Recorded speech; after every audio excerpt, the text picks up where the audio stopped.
Enfermedad de Alzheimer. La enfermedad de Alzheimer se define como una enfermedad neurodegenerativa. Esta es más frecuente en adultos mayores sobre los 65 años. Es un síndrome crónico progresivo, de diagnóstico eminentemente clínico, caracterizado por el deterioro de las funciones cognitivas, como el lenguaje, memoria, percepción, planificación, etc., donde lo que más se afecta es la memoria. Se trata de una clase de demencia que en los primeros estadios se manifiesta con alteraciones del lenguaje, falta de la memoria y desorientación, y en estadios más tardíos se afecta la memoria a largo plazo. Para poder explicar la fisiopatología de la enfermedad de Alzheimer existen varias teorías. Sin embargo, revisaremos solo dos de ellas, que son las ampliamente aceptadas en la actualidad. La primera de ellas es la hipótesis de las placas de beta-amiloide de 42 aminoácidos. En esta, la acumulación de fragmentos de la proteína precursora de amiloides, APP, lleva a la formación de placas de amiloide que matan a las neuronas. En la hipótesis de la unidad de tubulina asociada o proteína tau, se produce una fosforilación anormal de la proteína, generando ruptura de los microtúbulos con pérdida de la función de transporte axonal de vesículas y formación de ovillos neurofibrilares, gatillando así la muerte neuronal. Hipótesis de la proteína amiloide beta 42. Primero debemos saber que existe una proteína precursora de amiloides, APP. Es una proteína transmembrana que se encuentra codificada en un gen ubicado en el cromosoma 21. Normalmente, la proteína precursora de amiloides se corta en secuencias por las secretasas alfa y gamma, generando una proteína soluble. Esto es lo que vemos a continuación. Tenemos la proteína precursora de amiloides, que es primero cortada por la alfa secretasa, generando una proteína soluble de tipo alfa, proteína precursora de amiloides alfa que es soluble, y posteriormente es cortada por una gamma secretasa, generando el fragmento P3.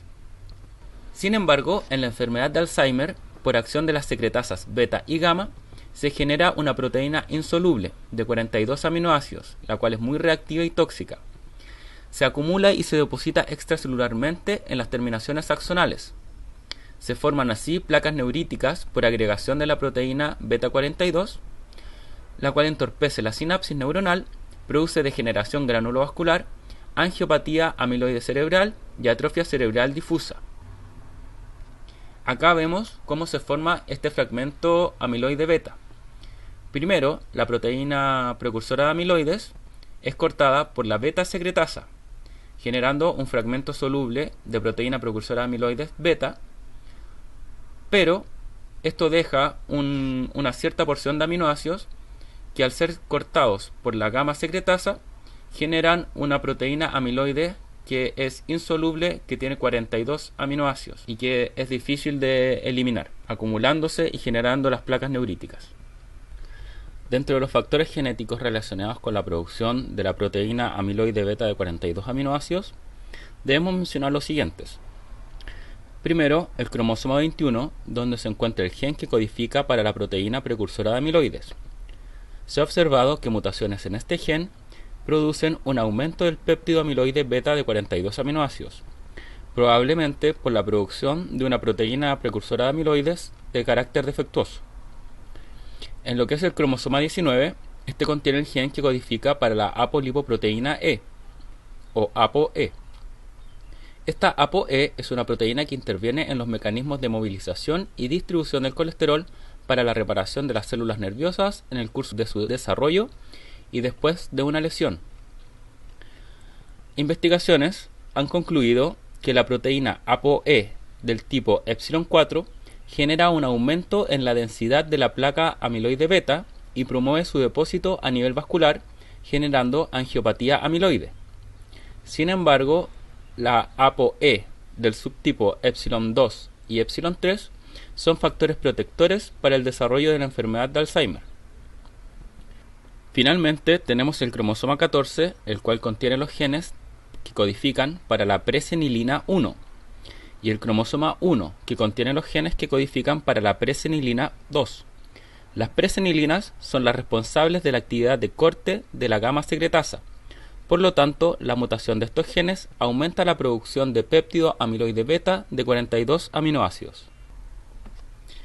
Bien, ahora revisaremos la hipótesis tau.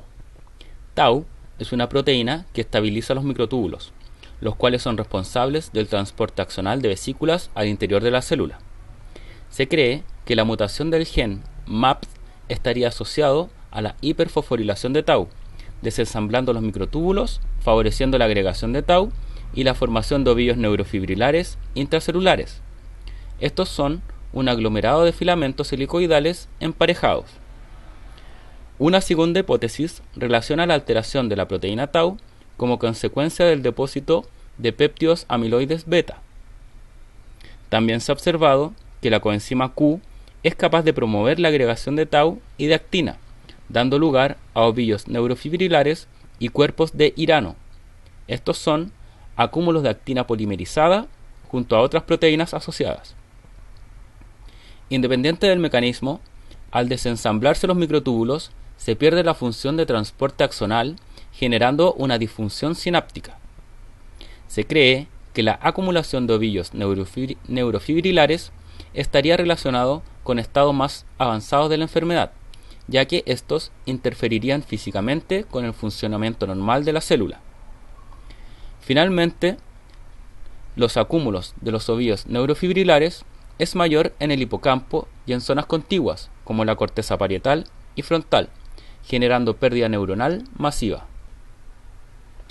En cuanto a los neurotransmisores en la enfermedad de Alzheimer, se ha observado que se afectan mayormente las neuronas que utilizan el neurotransmisor acetilcolina. Por lo tanto, se altera el sistema de tipo colinérgico. También se ha observado que a mayor grado de afección hay un mayor grado de demencia en estos pacientes. En cuanto a la historia natural de la enfermedad, esta se divide en 3 etapas. La primera de ellas es la etapa preclínica. En ella se generan las primeras alteraciones en el lóbulo temporal medio y esta avanza hacia el hipocampo. Las regiones afectadas se contraen por muerte neuronal y luego de 10 a 20 años aparecen los primeros síntomas clínicos, generalmente relacionados con pérdida de la memoria.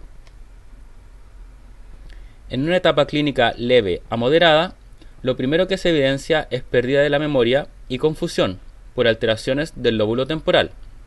Posteriormente, se observan cambios en el humor y ansiedad por alteraciones a nivel del hipocampo.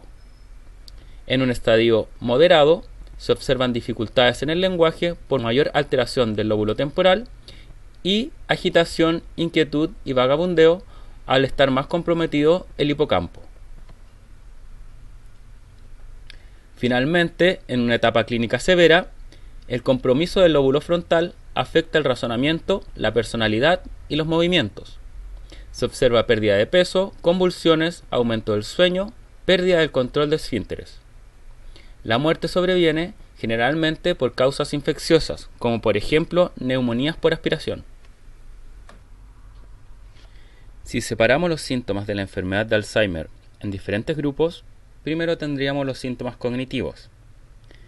En esta enfermedad se observa amnesia, que inicialmente afecta a la memoria reciente, con dificultad para aprender y retener nueva información, a lo cual se le denomina amnesia episódica anterógrada. Al evolucionar la enfermedad, el paciente olvida hechos pasados o amnesia retrógrada. También se observa afasia, alteración en el lenguaje de tipo oral y escrito. En estadios finales de la enfermedad puede llegar a generar mutismo. También se puede evidenciar apraxia, que es un trastorno del cerebro y del sistema nervioso en el cual una persona entiende la tarea que se le está solicitando, pero es incapaz de llevarla a cabo. También podemos observar agnosia o dificultad para reconocer objetos o personas. Las personas con Alzheimer también sufren de desorientación temporoespacial, donde confunden lugares y fechas.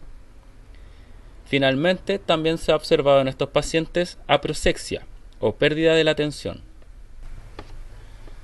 Síntomas psiquiátricos. Los pacientes con Alzheimer pueden presentar depresión desde sus síntomas clásicos hasta llegar a la apatía. También se observan manías como excitabilidad, euforia, verborrea, ideas delirantes, ideas de robo o de abandono, alucinaciones donde las más frecuentes son de tipo visual. Falsos reconocimientos, errores en reconocer a personas, presencias de extraños en la casa, creer que es real lo que ven en TV, etc. También sufren trastornos del sueño, insomnio o somnolencia. Cambios en la personalidad. Aparece la apatía, desinhibición, abandono de hábitos higiénicos, entre otros. Y finalmente, pueden presentar trastornos de comportamiento, como caminar sin rumbo, inquietud, comportamiento repetitivo, emisión de gritos, falta de pudor o alteraciones en la alimentación. Finalmente, existen alteraciones de tipo funcional. Se pierde la capacidad para realizar actividades, sobre todo domésticas, financieras, controlar sus medicamentos, manejar aparatos, hábitos higiénicos, alimentación, deambulación y de control de esfínteres.